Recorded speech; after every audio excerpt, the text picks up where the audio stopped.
¿Qué tal, amigos de Puntos y Comas? Nos da mucho gusto que nos acompañen en esta sección de información útil para comprender cómo se van acomodando las cosas después de los comicios del domingo 2 de junio del 2024. Hay algunos asuntos que van a tomar mucha velocidad porque son parte esencial de lo que en su momento Andrés Manuel López Obrador anunció como el segundo piso de la Cuarta Transformación. Pero esto tiene que ver esencialmente con la dictaminación de 20 iniciativas de reformas constitucionales que están ya en la Cámara de Diputados, que fueron entregados a la Cámara de Diputados y que tendrían que ser dictaminadas para que puedan, al inicio del próximo periodo de sesiones, a partir del 1 de septiembre, ser discutidas y en su caso aprobadas en las sesiones del Pleno, primero de la Cámara de Diputados y después de la Cámara de Senadores. Usted sabe que Morena tiene claramente perfilada la mayoría calificada en la Cámara de Diputados y en la Cámara de Senadores probablemente podría llegar justamente con los 86 senadores que necesita, o quizá podría de alguna manera negociar 2 o 3 votos con los partidos de oposición para sacar adelante las reformas. Pero estas reformas de las que estamos hablando son las 20 iniciativas que el presidente presentó a la Cámara de Diputados el 5 de febrero pasado y que van a incidir de manera importante en los cambios que se requieren para que la Cuarta Transformación se consolide en el periodo de Claudia Sheinbaum Pardo. Bueno, pues fíjese usted, la racionalidad en el gasto de los poderes legislativos estatales es algo que promueve la iniciativa de reformas constitucionales enviada por el presidente Andrés Manuel López Obrador a la Cámara de Diputados de la Federación el pasado 5 de febrero del 2024. Con estas reformas se buscaría que se redujera el número de legisladores locales que integran los 32 congresos estatales en igual número de entidades del país. La idea es que únicamente existan representantes populares electos por voto directo y por el principio de mayoría relativa, como también se pretende que suceda en el caso de los diputados federales y de los senadores del Congreso de la Unión, algo que vimos ayer. Bueno, pues esta iniciativa del presidente pretende que los poderes legislativos de los estados, que los congresos de los estados se compacten de tal forma que solamente estén integrados por diputados de mayoría y que de esa manera también el gasto que el pueblo invierte en mantener esos congresos sea menos oneroso. Todos lo sabemos y lo vemos todos los días y lo vemos cada vez que analizamos y observamos el Congreso Federal o los congresos de los estados. Sabemos que desde hace muchísimo tiempo los diputados plurinominales, las candidaturas para diputados plurinominales se han convertido en un botín de las dirigencias o de las camarillas que controlan las dirigencias de los partidos. Eso lo sabemos. Sabemos también que lo que en su momento pudo ser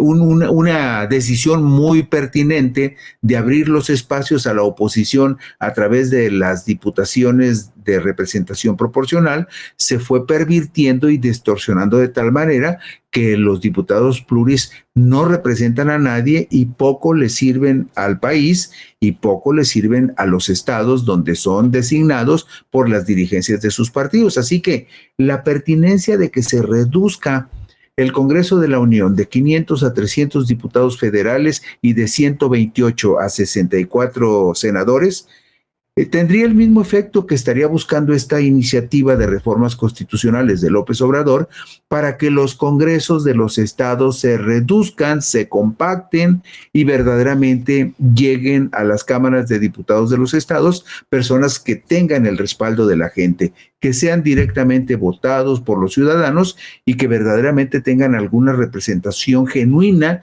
de algún segmento de la población. Actualmente se observan casos muy exagerados, como sucede, por ejemplo, en el Estado de México, donde, escuche usted, hay 75 legisladores locales, en tanto que en la Ciudad de México la representación popular está integrada por 66 diputados locales. entre representantes populares de mayoría relativa y de representación proporcional. Y volvemos al punto de partida. ¿Cuántos de esos 75 legisladores en el Estado de México y cuántos de esos 66 diputados en la capital del país verdaderamente valen la pena como para que sean mantenidos por recursos del erario que aportan los ciudadanos en muchos casos con mucho sacrificio? Bueno, pues esta iniciativa propone establecer un criterio poblacional para la definición del número de representantes en cada uno de los congresos locales. Se propone establecer los siguientes topes en la definición de sus integrantes. El número de representantes en las legislaturas de los estados no podrán exceder de 15 diputaciones en aquellas entidades federativas cuya población sea menor a 1 millón de personas. Y por cada 500,000 habitantes adicionales podrá incrementarse en un diputado o diputada hasta un máximo de 45 diputadas o diputados en los congresos de los estados. Esto es lo que propone y lo que advierte la iniciativa de reformas constitucionales enviadas por López Obrador referidas a los congresos de los estados. De prosperar la propuesta de López Obrador, el número de legisladores locales en las 32 entidades del país se reduciría de 1,113 diputados locales que hay actualmente en los congresos de los estados a solamente 654 diputados locales, una disminución considerable de 459 presuntos representantes populares en los congresos de los estados.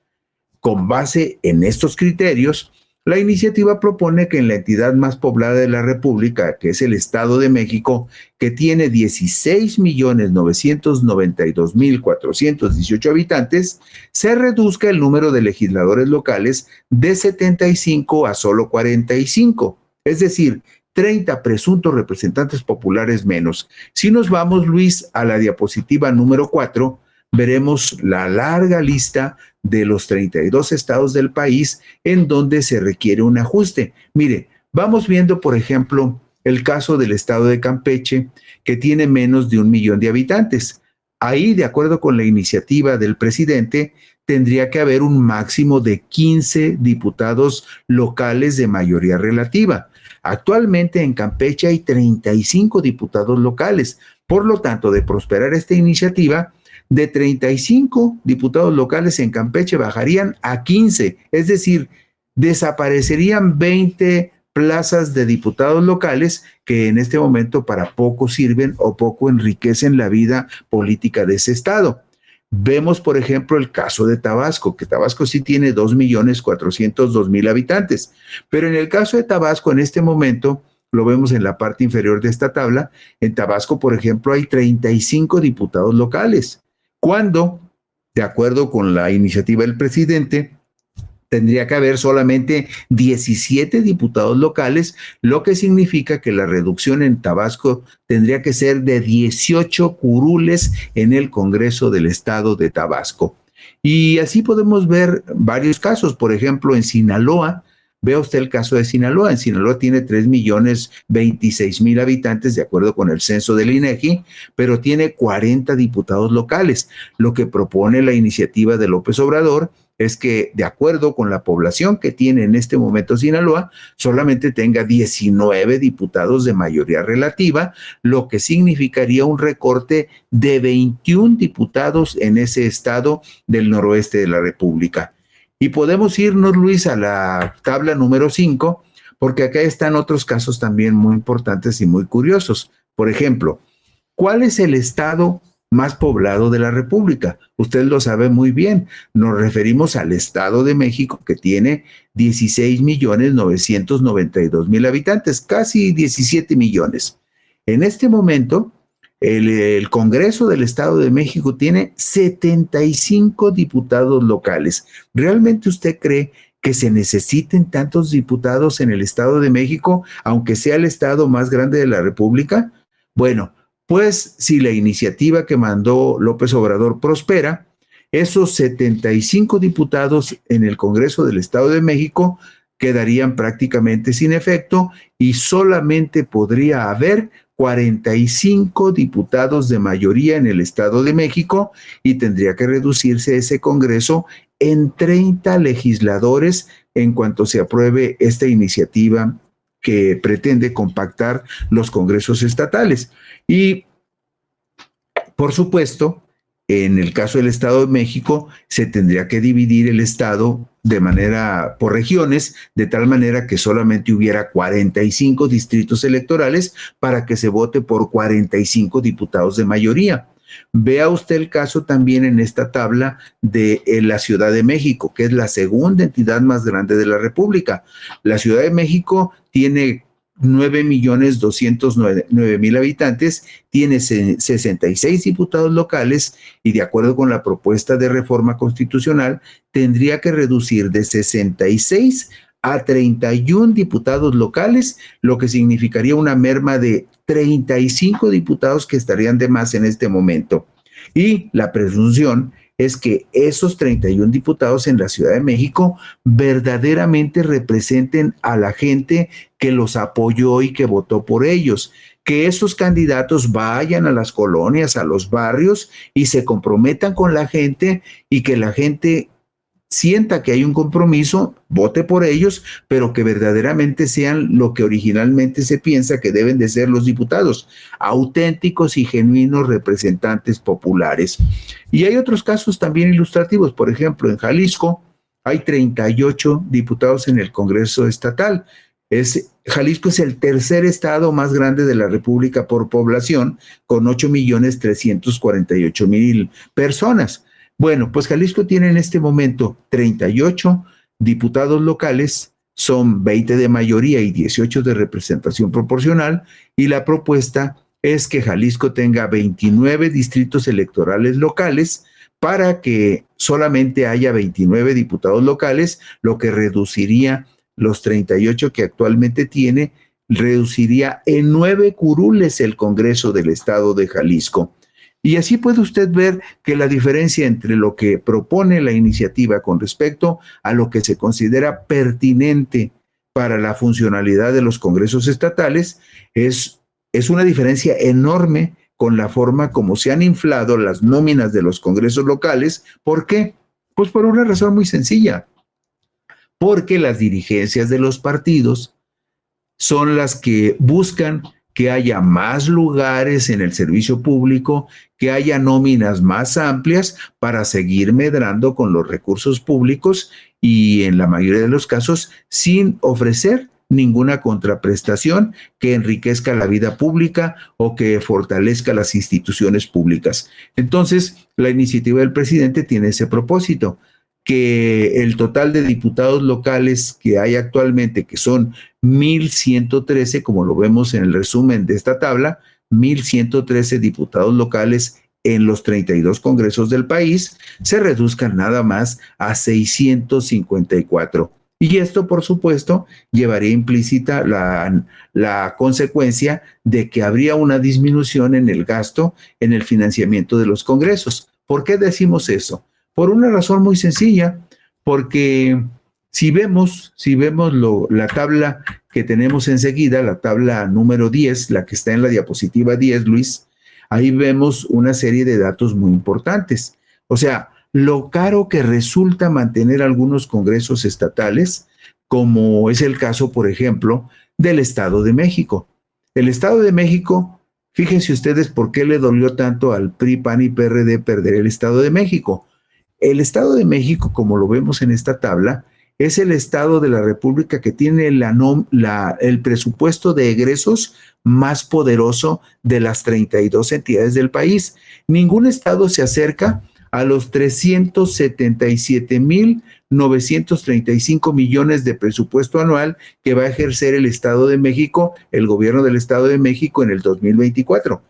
377.935 millones, así en números cerrados. Bueno, pues en el Estado de México, el financiamiento del Congreso Estatal es de 1,684 millones de pesos. 1,684 millones de pesos. Si se redujera de 75 a 45, muy probablemente ese financiamiento se reduciría casi al 50 o 60%. Pero vemos también, por ejemplo, el caso de la Ciudad de México. La Ciudad de México tiene el presupuesto de egresos, el segundo presupuesto de egresos más grande de la República, con un total de 267,965 millones de pesos. Y el Congreso de la Ciudad de México, a pesar de que no es más grande que el del Estado de México, es el Congreso más caro de toda la República. Los 66 diputados locales del Congreso de la Ciudad de México le cuestan a los contribuyentes 1,743 millones de pesos. Y la pregunta sigue siendo lo mismo. ¿Realmente valen eso los 66 diputados locales de la Ciudad de México? Y ahí vemos los casos de los estados que en este momento tienen más diputados y que van a sufrir una reducción importante si se aprueban estas reformas constitucionales. Vemos, por ejemplo, el caso de Veracruz, que en este momento tiene 50 diputados locales, cuando, de acuerdo con la fórmula que ofrece la iniciativa, debería de tener solo 29 diputados locales. El estado de Guerrero tiene 46 y lo ponderado como razonable es que tuviera solamente 20 diputados locales. Entonces, uno de los propósitos de la iniciativa es justamente hacer más racional, más razonable el gasto en el mantenimiento de los congresos de los estados. ¿Por qué? Pues porque se han disparado de tal manera los gastos en la burocracia legislativa, y podemos llamarlo así, burocracia legislativa, porque también usted recordará que hay una disposición constitucional que permite que un diputado pueda ser reelecto hasta en 3 ocasiones, o, dicho de otra manera, ser electo en 4 periodos consecutivos, es decir, 3 reelecciones consecutivas, y hay gente que realmente se reelige o lo postulan para reelegirse como plurinominal, pero en la práctica no está aportando nada valioso a la vida pública del país. Entonces, habría que pensar también que, como en algún momento ya lo expresó Claudia Sheinbaum Pardo, que habría que revisar nuevamente el asunto de la reelección. Usted sabe que los senadores de la República se pueden reelegir por un periodo más, es decir, pueden durar hasta 12 años consecutivos en sus cargos, como va a suceder con algunos legisladores que se reeligieron sin tener méritos para ello. Y en el caso de los diputados, que pueden ser votados y respaldados en 4 periodos consecutivos, estamos hablando de diputados que podrían durar hasta 12 años seguidos, y muchos de ellos no valen lo suficiente como legisladores como para que se les esté pagando un sueldo durante 12 años consecutivos. Todo eso va junto con esta reforma que propone el presidente para compactar los congresos locales. Seguramente cuando entre en funciones Claudia Sheinbaum, seguramente va a proponer también que se analice nuevamente el asunto de la reelección de los senadores, de la reelección de diputados federales, de diputados locales, de presidentes municipales en el caso de los estados. Y con esto concluimos hoy puntos y comas con el análisis de una más de las 20 iniciativas que ya están en la Cámara de Diputados y que tendrán que dictaminarse para ser analizadas en el periodo de sesiones de la próxima legislatura, que empezará el 1 de septiembre. Gracias y buenas noches.